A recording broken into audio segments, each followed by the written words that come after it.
FICENG, Federação Interestadual de Sindicatos de Engenheiros, e hoje nós vamos entrevistar a advogada e assessora jurídica da FICENG, Daniele Gabriche. A gente está esperando a Dani entrar aqui, a Daniele entrar no nosso Instagram para a gente abrir a nossa live. Ela vai falar um pouco sobre a medida provisória 936 de 2020, que o governo federal editou nos últimos dias, que pretende tanto reduzir salários quanto suspender os contratos de trabalho. Daniele entrou, Gabriche Gueiros.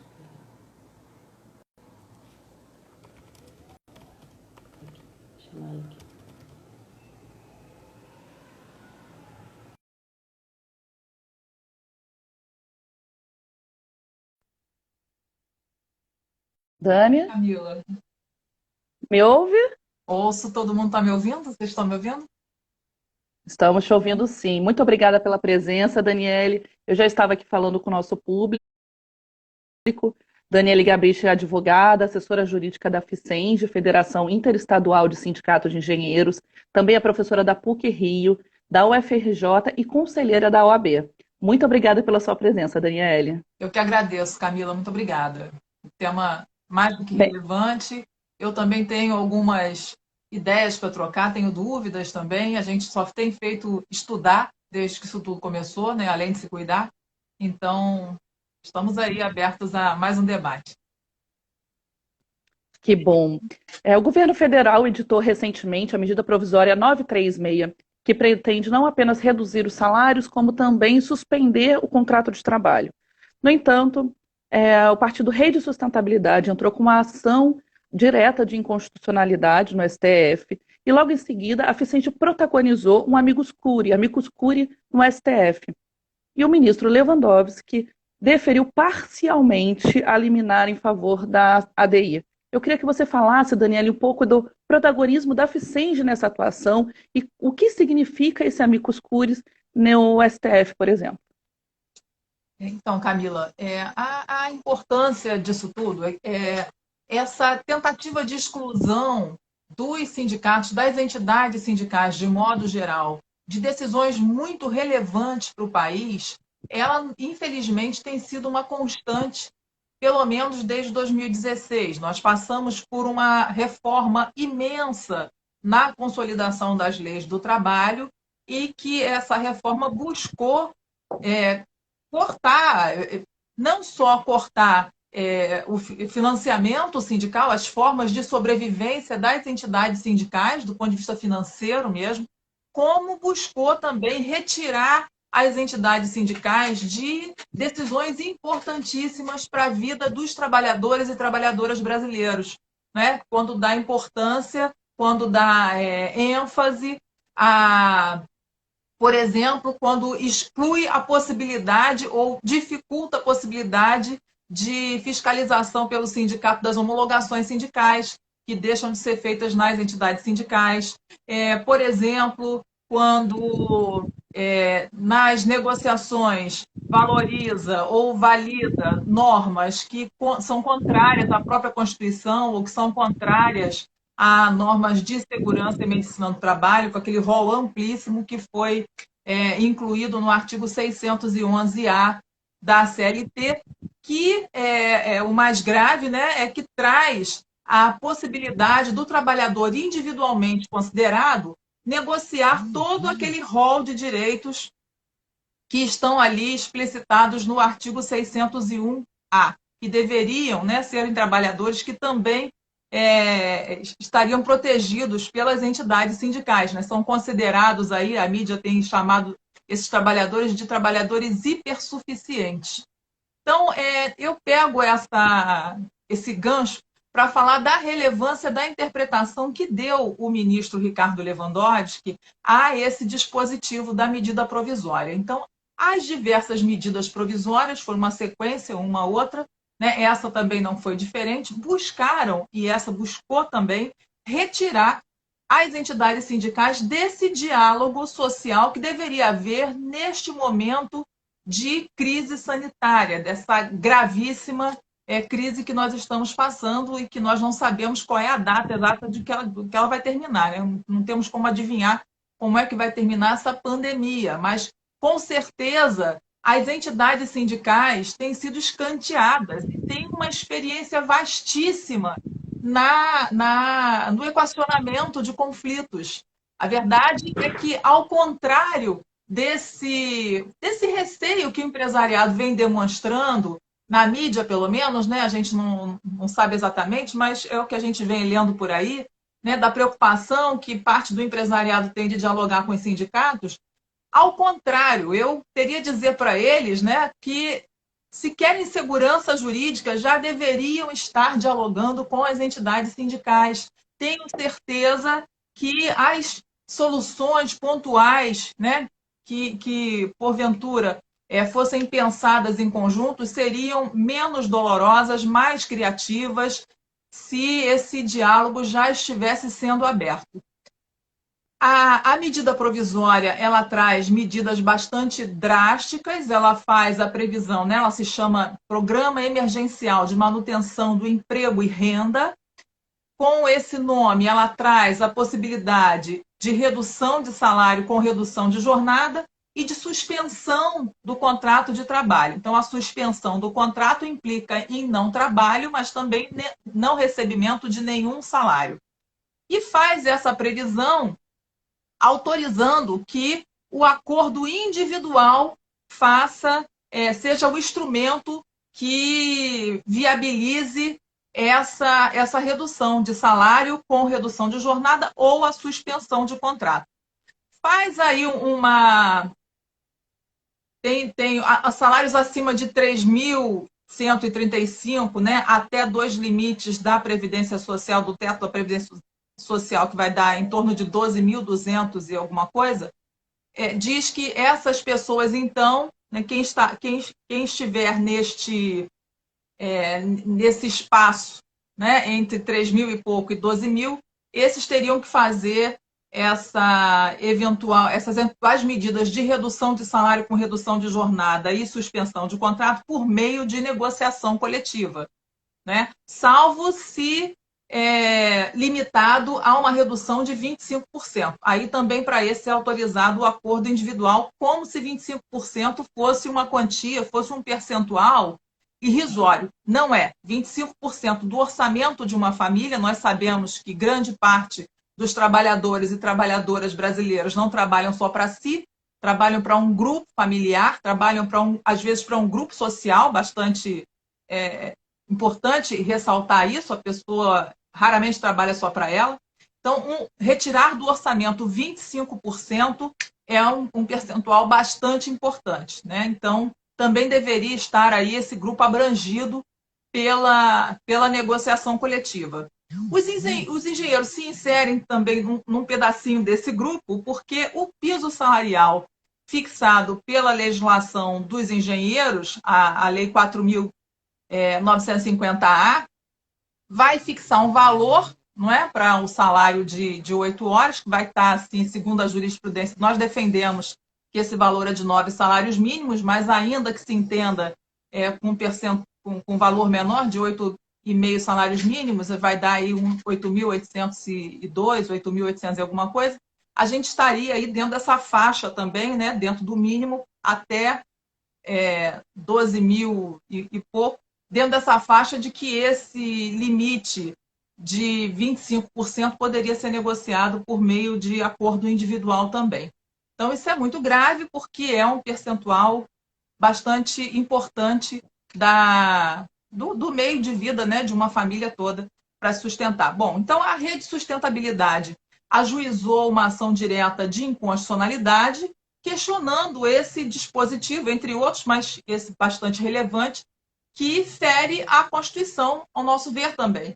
Não é? A Constituição brasileira é muito clara, no artigo 7º, dizendo da irredutibilidade dos salários, salvo convenção coletiva ou acordo coletivo.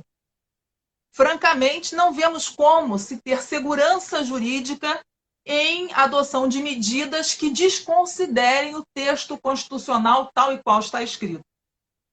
Bom, diante disso, a FICENG entendeu que deveria também apresentar suas razões. Isso afetava bastante a categoria dos engenheiros, né? Estava dentro, inclusive, dessa faixa salarial que vai ser bastante afetada, porque o percentual de desconto do salário, ele não é reposto integralmente nem com o auxílio que o governo está oferecendo, porque a base de cálculo é diversa.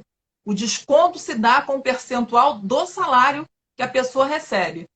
Mas a reposição oferecida a ser paga pela União tem por base de cálculo o valor do seguro-desemprego, que é um valor menor, né? O maior valor do seguro-desemprego é 1.800, até anotei aqui para vocês, olha, 1.813 é o maior valor do pago para fins de seguro-desemprego. Então, para essa faixa salarial, uma redução de salário, né, que tem um percentual como base de cálculo o salário, e uma reposição que tem por base de cálculo um valor bastante inferior, realmente causa um impacto econômico e social bastante importante. Então, ajuizamos, né, pedimos o ingresso na ação na qualidade de amicus curiae para poder, então, defender o que nós entendemos ser constitucional, a participação das entidades sindicais num amplo diálogo social.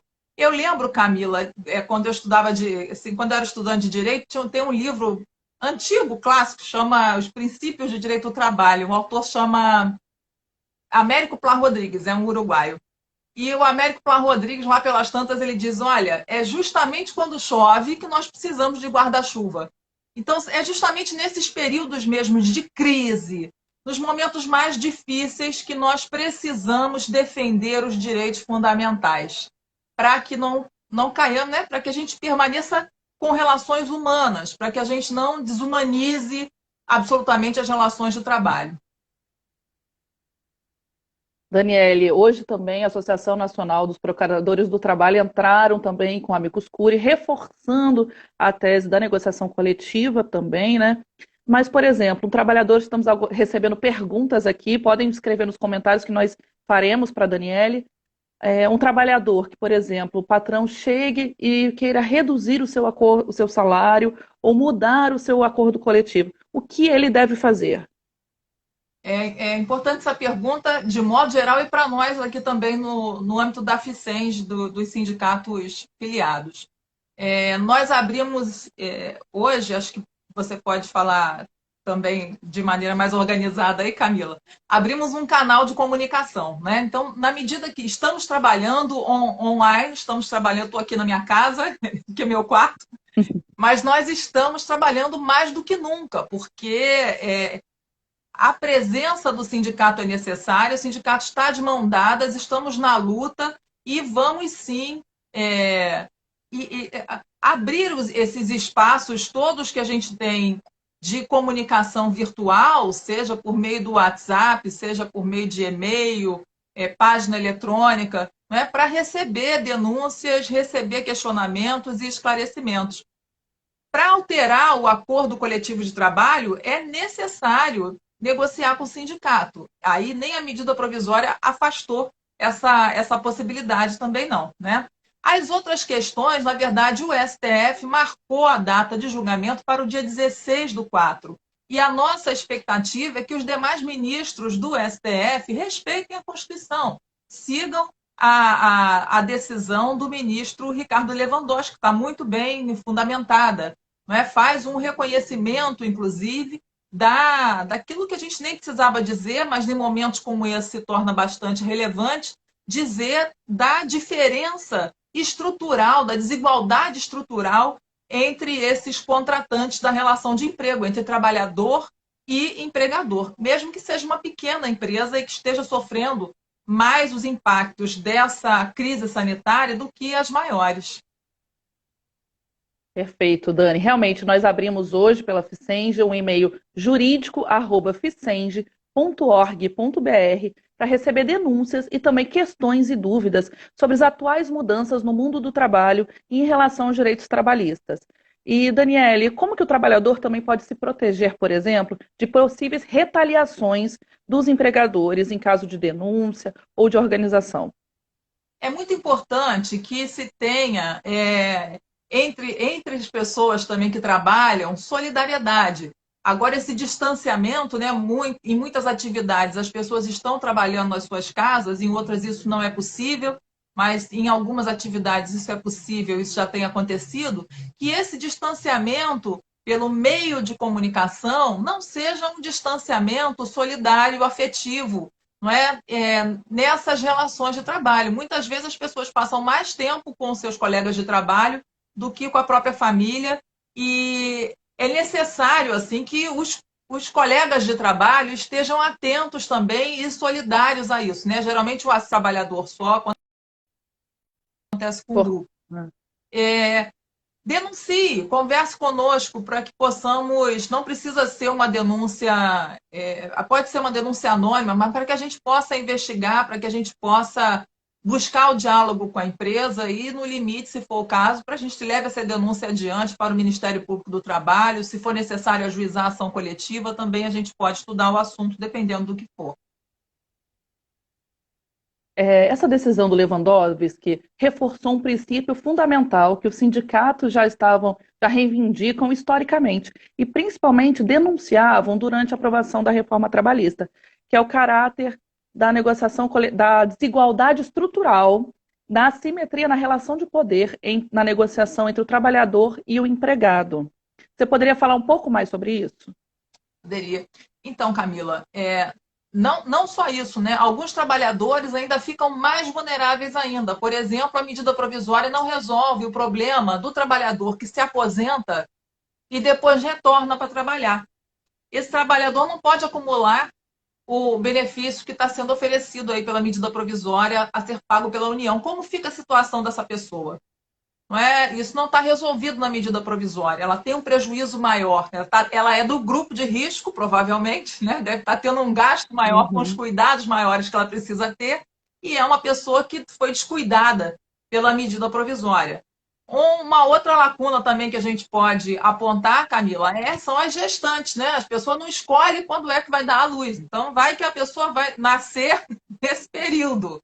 E, enfim, bem-vindo, mas os desafios já são grandes, já vai ser um forte, porque existe aí uma lacuna na medida provisória de como é que vai ser calculado o salário maternidade dessa mãe que vai, enfim, que vai ter o seu filho, que vai ter essa bem-vinda chegada nesse momento de crise sanitária, nesse momento de calamidade pública declarada aí pelo decreto-lei. Então, como é que vai ser calculado esse salário? Qual vai ser o parâmetro? Também a medida provisória não resolve essa situação, como não resolve outras tantas. Não é? É uma ilusão. A gente, quando faz a leitura rápida e apressada da medida provisória, a gente pensa, não, então a União vai dispor de um valor significativo que vai resolver o problema da redução de salário dos trabalhadores. Não, não é assim. Façam as contas, lembrem do limite, né, da base de cálculo, que é o seguro-desemprego, que ele o valor do seguro-desemprego é a base de cálculo para esse percentual que a União se dispõe a pagar para os trabalhadores, né? E para vocês poderem perceber em que medida essa reposição ela não é assim um tanto falaciosa, se ela não é muito aquém daquilo que está, enfim, sendo descontado se não tiver uma proteção sindical. E a contrapartida disso, Camila, ela deveria ser uma garantia de emprego mais consistente. Na verdade, a garantia de emprego que veio prevista na medida provisória, ela se esvazia na medida em que permite que a dispensa seja punida com um pequeno valor, uma pequena indenização que está lá prevista no dispositivo da medida provisória para inibir essa dispensa. Então, acho muito difícil que essa garantia de emprego se efetive diante da punição que é quase irrisória para um empregador que descumpra essa garantia de emprego que está prevista na lei, na verdade, na medida provisória. Então, assim, ela não vai, dificilmente vai se efetivar, porque a penalidade para ela é uma indenização e é uma indenização de valor, na minha opinião, um valor muito pequeno.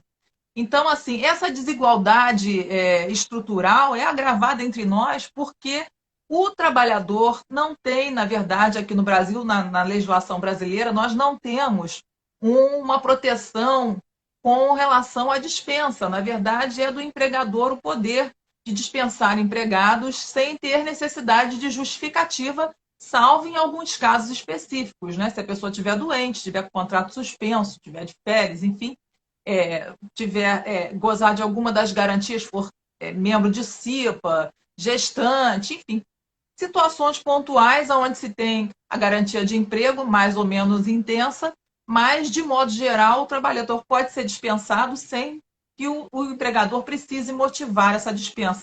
Então, é um poder muito grande, né? Lembrando que o salário é, para a grandíssima maioria dos trabalhadores e trabalhadoras, a única fonte de sustento sua e da própria família. Ótimo, Dani.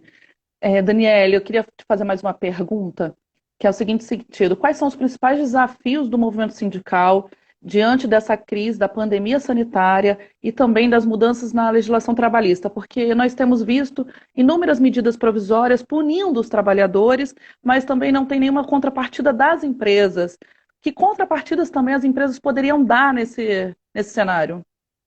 Então, dentro das uma delas seria garantir o emprego das pessoas, garantir que não seriam dispensadas, pelo menos ao longo desse período de declarado estado de calamidade, que vai até o dia 31 de dezembro, não é? De forma unilateral. O que poderiam fazer os empregadores é garantir o emprego, porque a situação de insegurança com relação à saúde, à vida, para onde vamos, ela já é imensa, já cria uma situação de angústia para os trabalhadores de modo geral muito grande. Não é? Então, pelo menos retirar menos essa preocupação. Olha, o emprego você terá pelo menos até o fim desse estado de calamidade. Não é? E aí chamar os sindicatos para dialogar. Quer dizer, o desafio das entidades sindicais são cada vez maiores porque têm tido dificuldade com a sua própria existência física. Nós tivemos uma reforma em 2017 que retirou, assim, essas alturas, né? Eu particularmente não defendi a contribuição sindical obrigatória, a Ficente também não defendia a contribuição sindical obrigatória, mas dificultou a cobrança, inclusive, a previsão em acordos coletivos e a efetivo pagamento pelos trabalhadores de outras contribuições. Então, tirou de maneira abrupta, sem um planejamento, uma contribuição que era paga ao longo de mais de 40 anos. Então, só isso já foi um impacto bastante grande na receita sindical. Então, esse é um desafio concreto, que é um desafio econômico. Não é? Agora, os outros desafios são desafios de todos nós em momentos de crise. Na verdade, num mercado de trabalho fragilizado, com um imenso número de pessoas desempregadas, nosso desafio também é dialogar e chegar a conquistar, vamos dizer assim, a confiança daquelas pessoas que são autônomas, que estão desempregadas, não é? Trazer também para elas propostas e dialogar também com esse grupo social, entender quais são as suas demandas, para que a gente também contribua de alguma maneira para fortalecer essas demandas, essas lutas que são de todos nós. Ótimo. Queria informar para quem nos assiste que no site da FCENG tem uma cartilha sobre a reforma trabalhista, as principais mudanças com a reforma trabalhista. Também temos uma cartilha sobre a reforma da Previdência, principais direitos das mulheres profissionais. E nas nossas redes sociais nós temos um material elaborado sobre os principais direitos dos profissionais que estão em home office nessa época de coronavírus e também dos profissionais que estão trabalhando nas atividades essenciais e contribuindo para a sociedade no enfrentamento do coronavírus. E sobre esse assunto, Daniele, eu queria que você falasse, por exemplo, que alguns internatos estão falando sobre isso, os principais direitos das pessoas que têm que trabalhar no teletrabalho, no chamado home office, em suas casas. Estão me perguntando sobre a jornada de trabalho, se pode ser depois ou não, se hora extra conta. Então, por isso é tão importante a participação das entidades sindicais, dos sindicatos, para a negociação e para a regulamentação desse tipo de trabalho, para justamente a gente ter uma maior segurança de como é que vão ser feitas, assim, como é que vai ser computado esse tempo de trabalho, porque a rigor, pela legislação, o home office ele exclui o trabalhador lá do artigo do capítulo, né, da duração da jornada. Então, se a gente for analisar a letra da lei sem mais nenhum outro, né, em tese, sem nenhum outro elemento, a gente teria, assim, a priori, uma retirada do direito de horas extras, do direito de adicional noturno, justamente porque, a princípio, seria mais difícil fazer o controle desse horário. Está lá no artigo 62, alterado pela reforma trabalhista.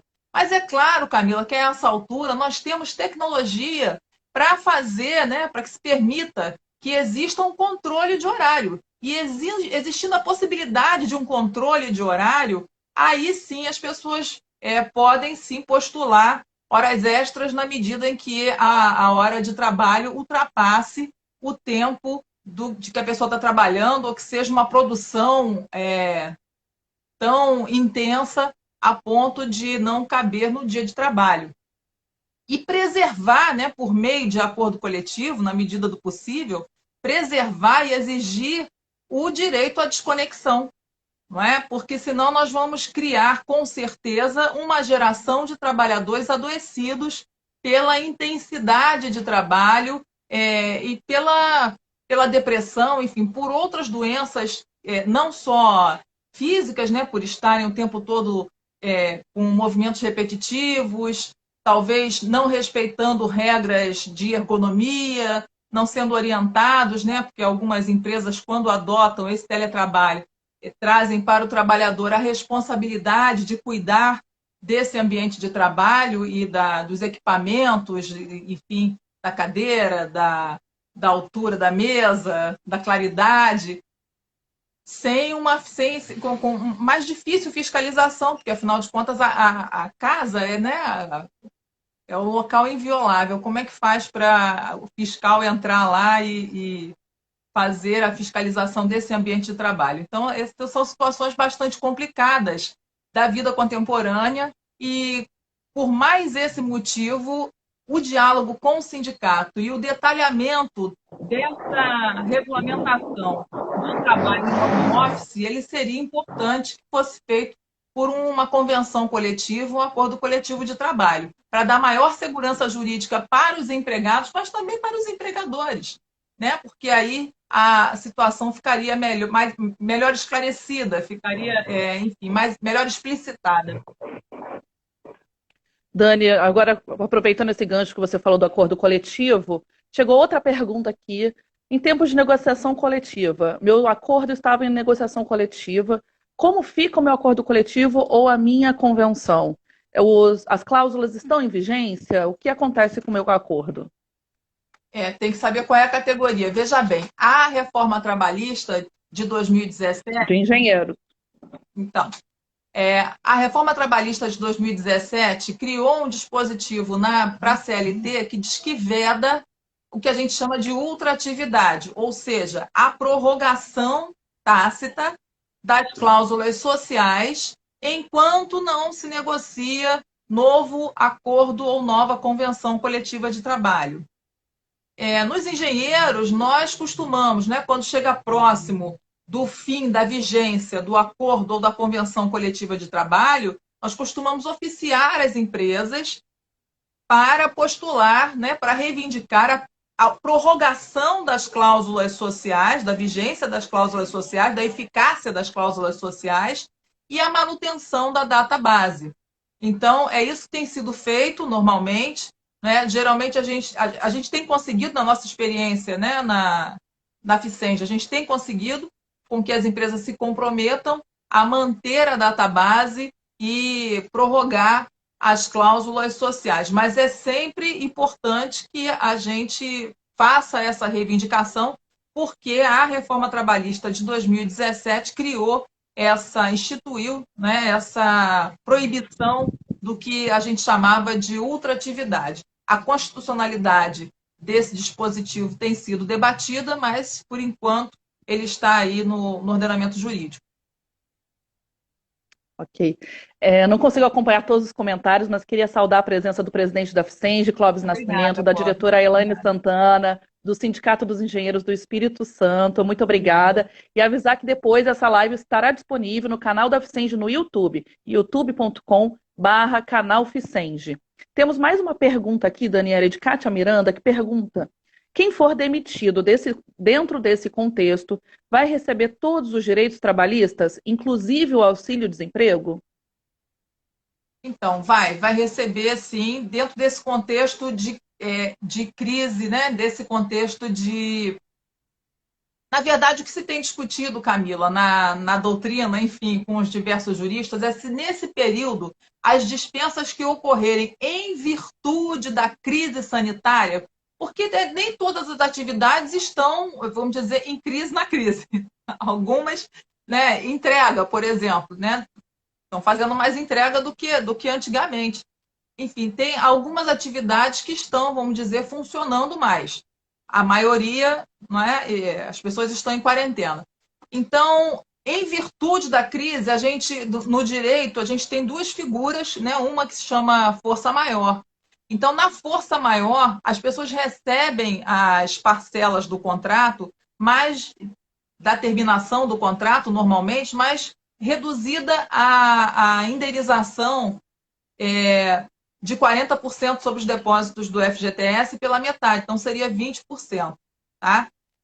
Algumas pessoas têm interpretado também o que a gente chama de fato do príncipe. Eu, particularmente, tenho um pouco de dificuldade de interpretar como fato do príncipe, por exemplo, que seria o fechamento de uma atividade em virtude dessa crise sanitária. Tá? Porque não é, na minha opinião, né? E isso é muito controvertido, viu, Camila? A gente vai encontrar uma porção de live, um monte de gente pensando de maneiras diferentes. Né? Mas uma crise sanitária, uma pandemia, ela não é, no meu ver, o fato do príncipe, em que pese o fechamento das atividades para fins de medidas restritivas de locomoção, de circulação de pessoas, isso seja, sim, né, um ato administrativo, seja sim, um ato do Poder Executivo. Mas por uma razão que não é uma razão só do Poder Executivo, ali, vamos dizer assim, é uma razão de uma crise mundial. Então, eu tenho muita dificuldade em entender um fechamento decorrente desta crise por causa de medidas do poder público, federal, municipal, estadual, que tenha fechado determinadas localidades, né, e por isso a pessoa tem que fechar a sua atividade por esse tipo de motivo, eu tenho dificuldade de enquadrar, né, de classificar doutrinariamente no direito do trabalho esse motivo como sendo fato do príncipe. Mas muitos fazem essa classificação. A gente está aqui em plena construção de interpretações a respeito de problemas para os quais a gente não sabia, né? A gente não tinha se preparado. A verdade é essa. Tá? Mas, a rigor, todas as parcelas vencidas do contrato de emprego têm que ser pagas, salário dos dias que foram trabalhados, saldo de salário, 13º que não foi pago, férias, isso tudo tem que ser pago. Tá? Os depósitos do FGTS têm que estar lá depositados, a pessoa vai ter direito de retirar, tem direito sim ao seguro-desemprego, só a gente vai ter um debate com relação à indenização compensatória de 40% do FGTS, que se a gente for considerar que foi força maior, dependendo da situação, teria que analisar o caso concretamente, a gente teria uma redução para 20%, só a CLT autoriza, se não foi nenhuma medida provisória, não, já existia essa possibilidade na CLT. Tá ótimo. Lembrando que em caso de... Tô te ouvindo, Dani? Você cortou? Tá me ouvindo. Camila, também o pessoal pode ficar tranquilo, porque a gente abrindo esse canal para diálogo, para tirar dúvidas e para, né, trazer, enfim, conversar aí sobre os questionamentos, a gente pode responder também depois, não tem problema não.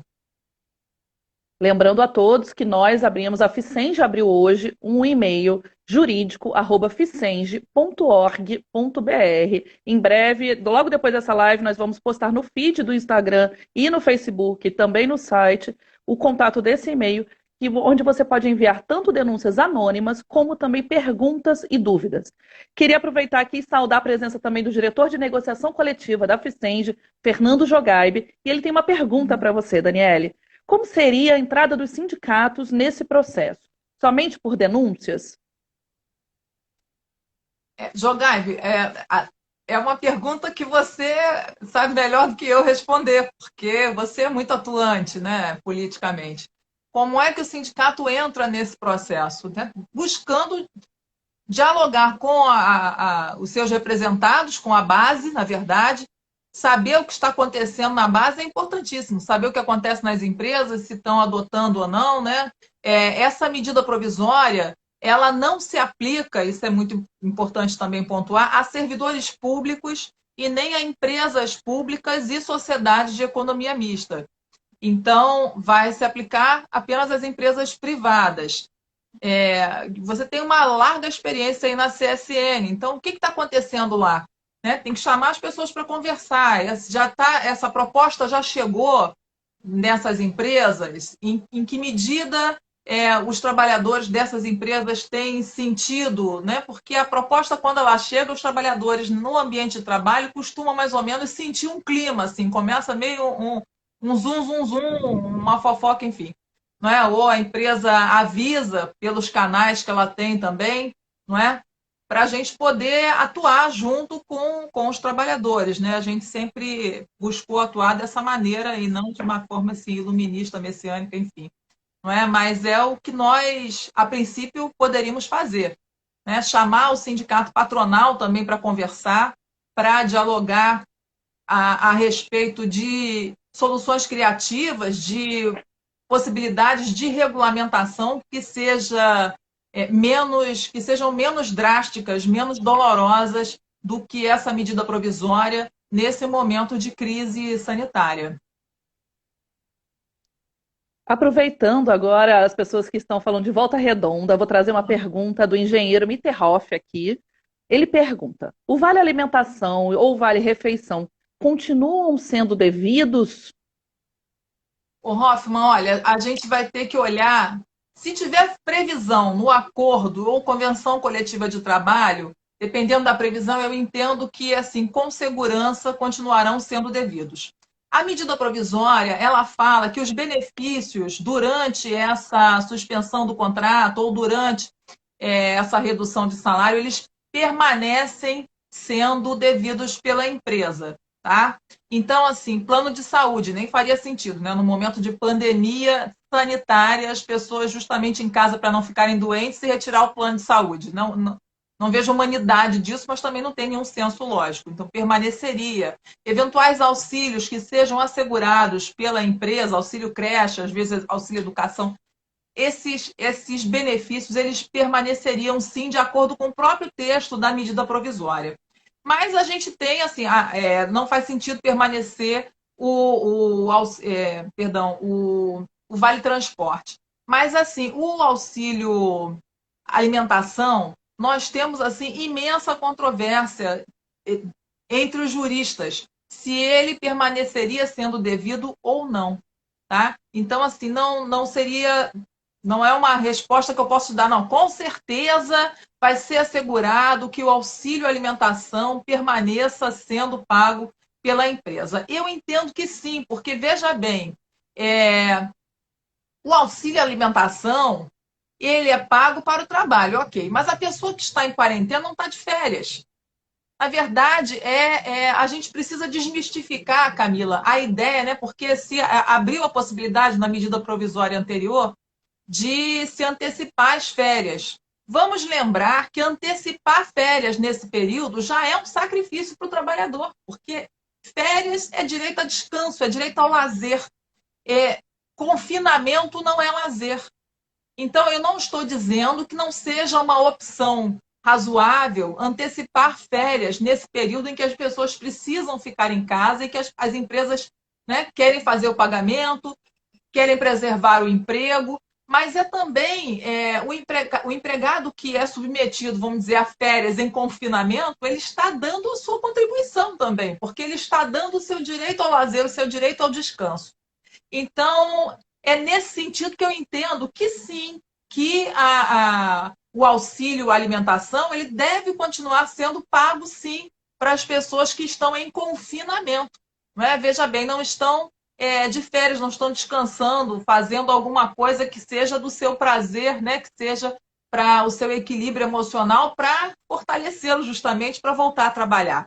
Não é? Estão na verdade, presos em casa e às vezes trabalhando, Camila, muito mais, né? Porque os filhos estão em casa também, estão fazendo exercícios online, quem trabalha, quem tem filho na rede particular, os filhos estão tendo aula, inclusive online. Se for os pais tiverem os filhos na rede pública, esses então estão tendo mais trabalho ainda, porque não tem essa oportunidade de ter o estudo online, então os pais têm que inventar soluções pedagógicas, criativas, para que os filhos também aproveitem esse momento e não percam em aprendizado, não se aprofunde ainda mais a desigualdade social, educacional, não é, que a gente tem nesse país. Então, assim, as pessoas não estão em casa descansando definitivamente, né? Não só os filhos, mas também tem as pessoas mais velhas que estão sendo cuidadas. Então, é esse pessoal que está ainda no mercado de trabalho, vamos dizer assim, que está cuidando de uma geração que está chegando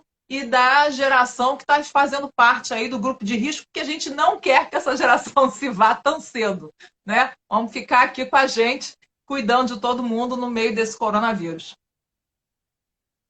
Aproveitar e homenagear também todos os profissionais, engenheiros, engenheiras, profissionais da saúde, que estão atuando em atividades essenciais no enfrentamento ao Jornalistas. coronavírus.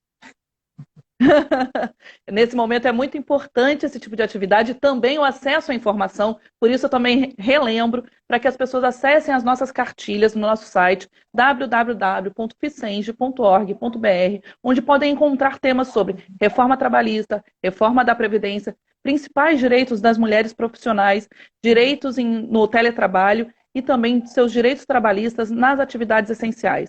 E sobre as atividades essenciais, Daniele, que direitos os profissionais têm no exercício de sua função? EPI, é obrigatório disponibilizar álcool em gel? Então, é obrigatório disponibilizar todo o equipamento necessário para proteger as pessoas. Na verdade, álcool em gel,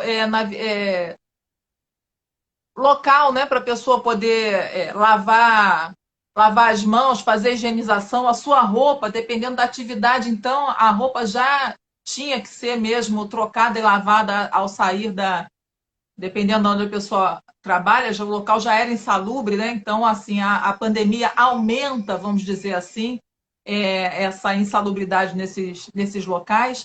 Então, aonde a pessoa estiver tendo necessidade de trabalhar, né? Primeiro, se for grupo de risco, tem direito de se afastar. É importante que o trabalhador ele não precisa estar submetido a trabalhar com risco de vida, com risco para a sua integridade física, emocional, psicológica. Existe um direito de recusa. Então, é importante que seja esse tipo de situação denunciada ao sindicato para que a gente possa, coletivamente, não é, sem que o trabalhador precise se expor a eventual assédio, enfim, pelo fato de estar denunciando, mas para que o sindicato possa atuar e exigir que as medidas de segurança sejam obedecidas. A importância disso, pessoal, nesse caso aí das medidas de prevenção da pandemia, é que as medidas que eventualmente não estejam sendo adotadas pela empresa, elas não colocam só o trabalhador em risco, compreendam isso. Não é só uma questão individual do trabalhador que está exposto a risco. Isso já seria gravíssimo, gravíssimo, e suficiente para que o sindicato atuasse. Mas, nesse caso, né, expor um trabalhador a esse risco, expor o trabalhador a ser contaminado, é uma imensa falta de responsabilidade e assim um imenso risco para toda a coletividade, não só dos outros colegas que trabalham com ele, mas para a família e todo o grupo social, porque essa pessoa vai pegar transporte público ou enfim, para até chegar em casa, né, por onde os lugares ela passa, ela na verdade, está carregando aí, vamos dizer assim, o vírus. Então, assim, não é só uma irresponsabilidade, uma irregularidade que tem uma responsabilização individualizada, ele só um problema só do trabalhador, não, tá? Esse caso é gravíssimo, tem que ser imediatamente reportado aos sindicatos para que a gente possa atuar com rapidez, não é? E contribuir para que a pessoa seja protegida, mas também a comunidade toda tenha essa proteção. Muito obrigada, Dani. Diretamente de Sergipe, a diretora da Ficenge, também diretora do Sindicato dos Engenheiros de Sergipe, Elaine Santana, tem uma pergunta para você. Bom. Essa MP se sobrepõe à lei do salário mínimo profissional? Se eu já ganho, por exemplo, o mínimo previsto em lei, ainda assim a empresa poderá reduzir o meu salário? Olha, nós entendemos que não. Nós entendemos que não e entendemos que essa redução de salário, veja bem, de forma unilateral pela empresa, prevista aqui pela medida provisória 936, que ela está incompatível com a Constituição. Então, por isso, nós pedimos o ingresso na ação direta de inconstitucionalidade 6363. Temos a expectativa que, nesse julgamento do dia 16 do 4, o STF vá fazer cumprir a Constituição, concretize a Constituição. Então, no nosso entender, a interpretação da Ficenge é absolutamente, seria inconstitucional no caso dos engenheiros, né? Seria também ilegal não respeitar o piso salarial. Tá ótimo. Vamos caminhando para o fim da nossa live. Esta foi a primeira de uma série de temas que ainda vamos abordar aqui. Peço também que quem tiver sugestões de temas especialistas, mandem uma mensagem no nosso Instagram que a gente vai responder. Mais do que isso, divulgar mais uma vez o nosso canal de denúncias e também para dúvidas trabalhistas, jurídico@ficenge.org.br. Esta live ficará disponível também no nosso canal no YouTube, youtube.com/canal Ficenge. Entrem, acessem as nossas redes sociais, acessem os nossos materiais e entre em contato com o seu sindicato. Muito obrigada, Daniela. Eu vou te passar para suas considerações finais. Gente, se cuida.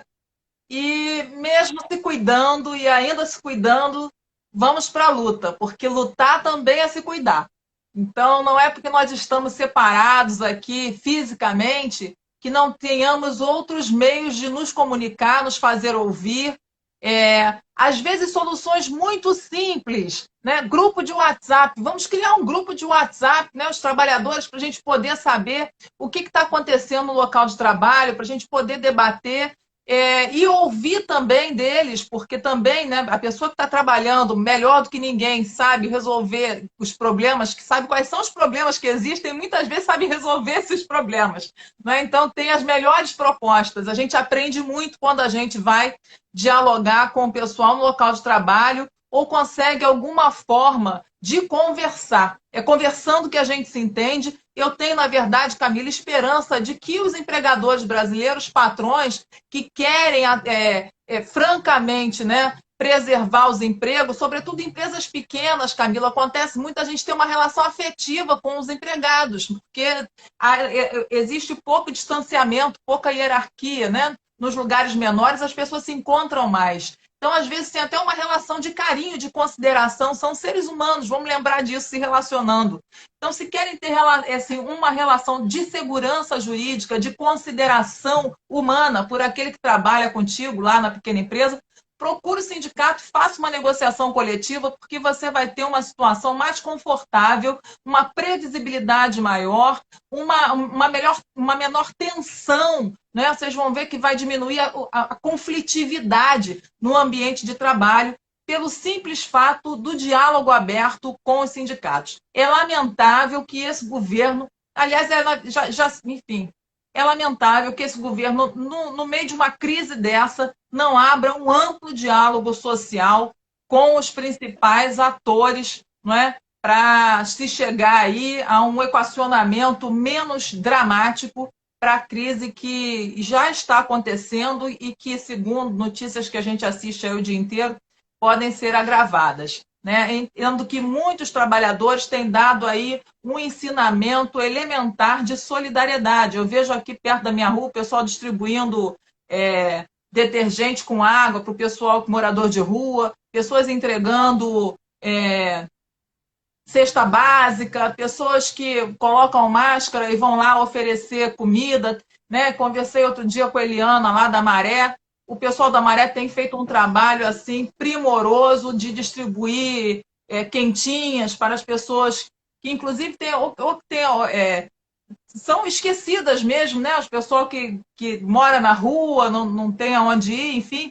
Então, todo pessoas que têm trabalhado aí de forma voluntária para melhorar a situação dos mais vulneráveis na crise. Quer dizer, um baita aprendizado. O governo devia aprender com as pessoas e chamar para dialogar as entidades sindicais, as entidades representativas aí da sociedade, chamar também os empregadores para que juntos, rapidamente, consigam melhor trazer uma solução para essa crise. O governo sozinho, sem dialogar com ninguém, fica aí com uma medida provisória atrás da outra, que a gente fica numa situação de insegurança jurídica imensa, com enormes interpretações, medidas legislativas contrárias à Constituição, que poderiam ter sido resolvidas, né, poderiam ter sido minorados esses problemas, simplesmente dialogando com os principais atores sociais aqui desse país. Muito obrigada, Daniele. Queria agradecer a participação de todos e todas nessa live. Lembrando que é muito importante vocês procurem os seus sindicatos em defesa dos direitos dos trabalhadores. Muito obrigada e até a próxima live. Obrigada, Camila. Valeu. Um abraço. Obrigada.